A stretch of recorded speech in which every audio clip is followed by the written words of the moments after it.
দৈনিক গগনের আলোয় সত্য প্রকাশে প্রতিবাদী কলম। দর্শক, গগনের আলোর চোখে আপনাদের দেখানোর চেষ্টা করছি ইউসুফ দম্পতির কিছু সফলতার গল্প নিয়ে। আজকে আমরা আপনাদের সামনে রয়েছি ইউসুফ দম্পতির জীবনে সফলতার গল্প এবং স্ত্রী হিসেবে মিসেস ইউসুফ কিভাবে তাকে স্বামী হিসেবে কতটুকু অনুপ্রেরণা দিয়েছে সে সম্পর্কে আজকে আমরা জানব এবং মিসেস ইউসুফ কিভাবে অনুপ্রেরণা জুগিয়েছেন সেটি সম্পর্কে জানব। চলুন চলে যাই। দর্শক, আজকে আমরা কথা বলবো একজন ইউসুফ আলী হাওলাদারকে নিয়ে। ইউসুফ আলী হাওলাদার একজন সমাজসেবক, গরিবের বন্ধু, একজন সফল ব্যবসায়ী। আজকে আমরা তার সাথে খোলামেলা আলাপ করব। আপনারা নিশ্চয়ই ভালো আছেন?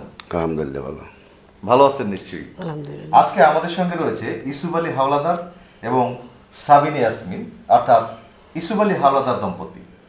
আজকে আমরা কথা বলবো তার পারিবারিক জীবন নিয়ে।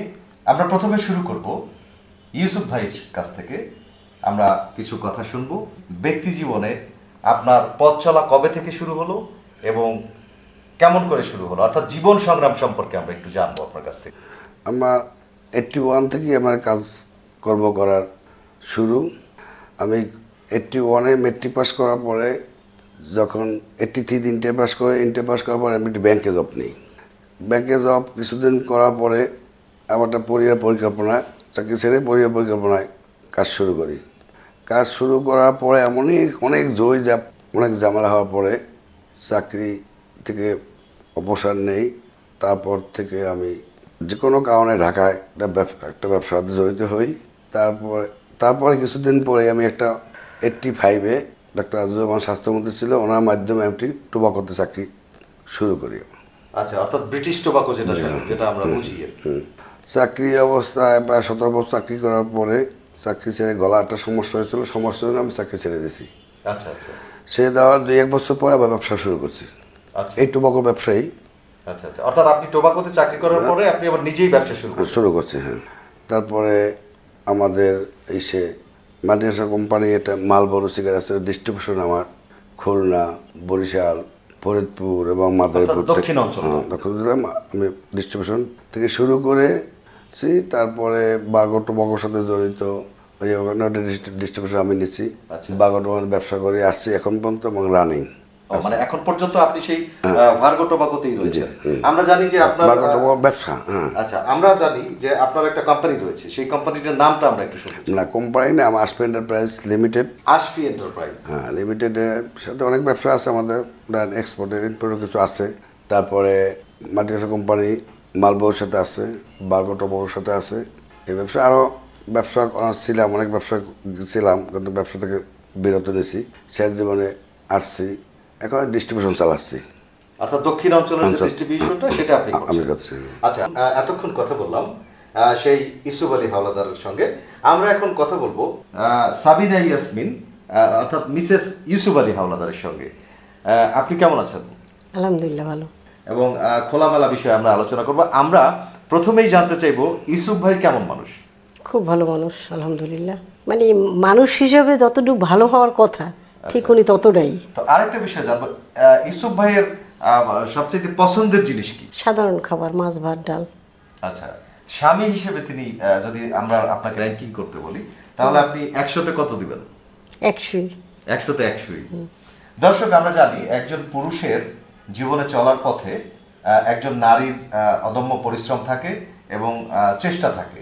ঠিক সেরকমই আজকে এই সাবিনা ইয়াসমিন অর্থাৎ মিসেস ইউসুফ আলী হাওলাদার, তিনিও ইউসুফ ভাইকে আসলে আমরা যতটুকু পর্দার আড়ালে জেনেছি যে তিনি উৎসাহ দিয়ে এসছেন, প্রেরণা দিয়ে এসছেন।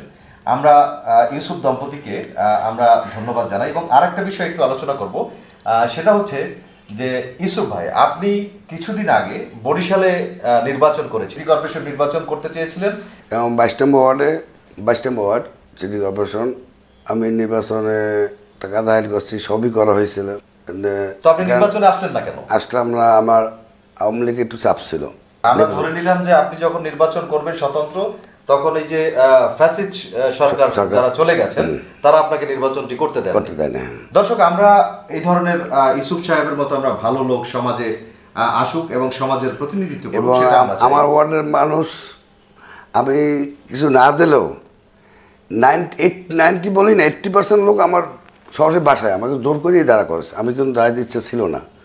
ব্যবসা বাণিজ্য আমার ঢাকা থাকতে হয়, ঢাকার বাইরে রংপুর যাইতে হয় টোবাকোর জন্য, কুষ্টি যাইতে হয়, দেশের বাইরে যাইতে হয়। থুয়েও আমি এলাকার লোকজনের অনুরোধে আমি মনোনয়ন দাখিল করেছিলাম। ঢাকাতে যাই মেয়র জেনারেল সাফায়াত ওনাকে ধরছে, উনি আমার বস। তারপরে উনি বলছেন ওনার কথা আমি একবার রাজি হয়েছি, ঠিক আছে আমি ইলেকশন করবো না। এবং বাদ দেওয়া যদি মনোনয়নপত্র উড্ডু করবো তখন আমার জনগণ আমার উপর খুব ধৈর্যপ্ত করছে, উড্ডু না করতে পারি। অবশ্যই করবো। গাড়ি ব্যাটারি রাখছে, আমি কমিশন না ঢুকতে পারি, এজন্য সমস্ত বলছে গাড়ি না ঢুকতে পারে। তখন আমি রিক্স দিই, তখন ওরা বর্ষা পুরো একটা বৃষ্টি নামছে, তখন লোকজন চলে গেছে, ভাগে গাড়ি ঢুকে আমি মনোনয়নপত্র উড্ডু করেছি। দর্শক, আমরা ইউসুফ আলী সম্পর্কে যতটুকু জানি, একজন আমি আইডিয়াল কলেজের গভর্নিং বোর্ডিংয়ে আছি, অনেক স্কুলে আছি। দর্শক, উনি ইউসুফ সাহেব তিনি কিন্তু আসলে বিভিন্ন সামাজিক কর্মকাণ্ডের সাথে জড়িত রয়েছেন। স্কুল, কলেজ, মাদ্রাসা বিভিন্ন জায়গায় তিনি তার দানের হাত বাড়িয়ে দেন তিনি। এবং মিসেস ইউসুফ তিনিও কিন্তু কম নয়, তিনিও বিভিন্ন জায়গায় অর্থাৎ নিজের মতো করে যতদূর সম্ভব তিনি আসলে দান সদকা করে থাকেন এবং সব জায়গায় তিনি চেষ্টা করেন তার সম্পৃক্ততা রাখার। আমরা একটু মিসেস ইউসুফের সাথে আবার যাব, আমরা একটু কথা বলবো যে আসলে এই বর্তমান যে পরিস্থিতি অর্থাৎ ইউসুফ আলী হাওলাদারকে আপনি কিভাবে সামনের দিকে এগিয়ে নিয়ে যাচ্ছেন? আমি মানে এর কথার উপরেই সম্মতি দেই, যে যেটা চাইবে আমি ওটার দিকেই সম্মতি দেব। তো উনি যদি চাই ইলেকশন করতে, আমি যথাযথভাবে খুবই সাহায্য আমরা কিন্তু দেখেছি যখন ইউসুফ সাহেব নির্বাচনে নেমেছিলেন তখন কিন্তু আপনি বেশ বিশাল একটা প্রচারণায় নেমেছিলেন। তো সেই বিষয়ে একটু আলাপ আলোচনা করব যে আসলে তখন তার জনসমর্থন কেমন ছিল খুব। এবং আপনি কি মনে করেন যে সামনের দিকে যদি সে ইলেকশন করে আবার বা যে কোনো ইলেকশনই সে করে, তাহলে কি আসলে জনগণের সমর্থন কি পরিমাণে পেতে পারে? অজস্র। তার মানে আপনি যেহেতু মানে মাঠে ওয়ার্ক করেছেন তখন ইলেকশনের সময়, তো সেই সুবাদে আপনি জানেন যে আসলে মাঠের পরিস্থিতিটা খুবই ভালো ছিল। আচ্ছা দর্শক, আমরা এতক্ষণ কথা বললাম ইউসুফ আলী হাওলাদারের সঙ্গে এবং ইউসুফ দম্পতির সঙ্গে। আসলে অনেক কথা রয়েছে যেগুলো অল্প সময়ের মধ্যে সম্ভব না। স্কুল জীবন থেকে আমি আমার টাকা ফর্ম ফিল আপ না করি নাই, কিন্তু আর একজনের অসহায় তার আমি টাকা দিয়ে দিয়েছি এবং আমারটা পরে করছে। আমি জানি আমরা করতে পারবো। আমার টাকা বই আমি সবাই শেষ করেছি। স্কুল যা অসহায় গরিব ছিল আমাদের ক্লাসমেট, ওদের বই কিনে দিছি, সব করছি। আমারটা কিন্তু পরে কিনছি। এটাই হচ্ছে মানবিকতা। তারপরে জানি আমি বই কিনতে পারবো, আমার টাকা না থাকলেও আরেকজন দেবে, বাপে দেবে।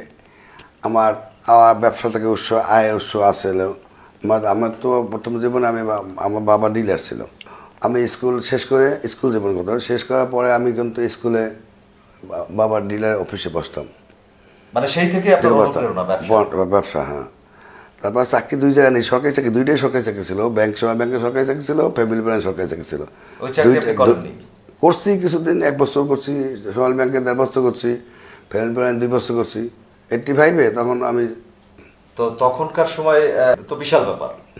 সেখানে আপনি ব্রিটিশ টোবাকোতে যে হ্যান্ডসাম স্যালারি আপনি ক্যারি করতেন, সেই সুবাদে আপনার শুরুটা ওখান থেকেই শুরু হলো আর শুরু। এবং ব্যবসার দিকে আমার অনেক কিছু ছিল এবং চাকরি ছেড়ে ব্যবসা আইয়া অনেক বড় মাইরও খেয়েছি। তখন তো ব্যবসা বুঝতাম না, উত্থান পতন তো থাকবে। আমি ব্যবসা বুঝতাম না। আমি মনে করতাম উনি মানে ভালো ব্যবসা করে, ভালো বোঝে, ব্যবসা অনেক আগে থেকে করে। ওনার সাথে ব্যবসা করছি, উনি আমার সাথে, আমি যে নূতন তার চেয়ে আমার সাথে কম বোঝে। এই হিসাবে আমার অনেক জীবনে টাকা পয়সা মায়ের খেয়েছি, সব কিছু করছি। আবার আল্লাহ তালায় অসহায় রয়েছে, আমি গাড়ি বাড়ি ছিল সব বিক্রি করছি, আবার গাড়ি কিনছি, আবার অনেক উত্তম হয়েছে। জীবনের সাথে সংগ্রাম করেছে অনেক। আমরা যেটা দেখতে পাচ্ছি যে মিসেস ইউসুফ তিনি কিন্তু চুপ করে আছেন, তিনি কিন্তু চুপ করে থাকার মানুষ না। আমরা যতটুকু আমরা মিসেস ইউসুফের কাছ থেকে শুনবো যে আসলে সেই উত্থান পতনের গল্পটা একটু শুনতে চাই। যখন মানে পতন, তখন আমি ওরে বললাম যে দেখো আমার গহনা আছে, হ্যাঁ তুমি আবার চেষ্টা করো। তো চেষ্টা করছে, সফলতা অর্জন করছে, বাট আমার জিনিস আমার ফেরত দিচ্ছে। Good, very good. অল্প সময় আমরা জানতে পারলাম যে আসলে এটাই হওয়া উচিত, একজন হাজবেন্ডের পাশে একজন স্ত্রী দাঁড়াবে, এটাই হচ্ছে স্বাভাবিক। তো আমার ব্যবসা মার খাওয়ার কথা আমি বিশ্বাস করে পারতেছি। উনি টাকা মারে না, কিন্তু উনিও ব্যবসা বোঝে না। ও আচ্ছা, মানে না বোঝার ব্যবসা কারণে আমি তো বুঝি না। আমি বর্ষা পড়ছি, উনি সব বোঝে দায়িত্ব। উনি যে মোটেও বোঝে না আমি জানতাম না। আচ্ছা আচ্ছা এবং আমি তারপরে ইনশাল্লাহ আবার ওর মাধ্যমেই আমি অনেক সহজ। আরও একটা কথা, আমি একটা ছেলে ছিল ওর বাড়ি উজিরপুরে, ও ভালো ছাত্র ছিল, ও আমাকে একদিন বলছে বলে আপনার ভবিষ্যৎ পরিকল্পনা সম্পর্কে আমি একটু জানতে চাই। ভবিষ্যৎ পরিকল্পনা আমি আসি জনগণের সেবা করে যাওয়ার চিন্তা ভাবনা করছি, আর এখনও আমি করি সবসময়। আমার 10 টাকা থাকলে 8 টাকা জনগণের ধরে খরচা করি আমি, ইলেকশনের জন্য না, এমনিই করি আমি। আর ইলেকশন তো জনগণ, আমার তো ভোট না হলে জনগণ লস হবে, আমি তো লস হবে না। বুঝতে পারছি। আমার তো লোক পেলে জনগণ লাভ হবে। আমি একটু যদি 22 ওয়ার্ডের কমিশন হইতাম তাহলে এই সবচেয়ে এই বরিশাল 30টা ওয়ার্ড মনে হয়, 30টা ওয়ার্ডের মধ্যে আমার ওয়ার্ড থাকতে সবচেয়ে অন্যতম ডিজিটাল। দর্শক, আমরা এতক্ষণ কথা বললাম ইউসুফ আলী হাওলাদার এবং ইউসুফ আলী দম্পতি। আমরা কিছু অজানা কথা জানলাম। আমরা আশা করব আগামী নির্বাচনে, অর্থাৎ জনগণের প্রত্যাশা যে ইউসুফ আলী হাওলাদার তিনি নির্বাচন করুক, জনগণের দোরগোড়ায় পৌঁছাক। এবং তিনি নির্বাচন করলে আমরা যেটা জানতে পেরেছি যে তার, আপনারা একটু আগে শুনেছেন যে তার ওয়ার্ডটাই হবে সবচেয়ে আধুনিক এবং ডিজিটাল এবং মডেল ওয়ার্ড। আমরাও আশা করব তিনি যেন অচিরেই নির্বাচন করে এবং জনগণের পাশে আসতে পারেন এবং সমাজের যত অসঙ্গতি আছে সেটা দূরকরণ করতে পারেন। দর্শক, আপনারা ভালো থাকবেন, সবাই সুস্থ থাকবেন, সুন্দর থাকবেন, গগনের আলোয় চোখ রাখবেন। আমরা আবারও ইউসুফ আলী দম্পতির সাথে কথা বলবো আগামী পর্বে।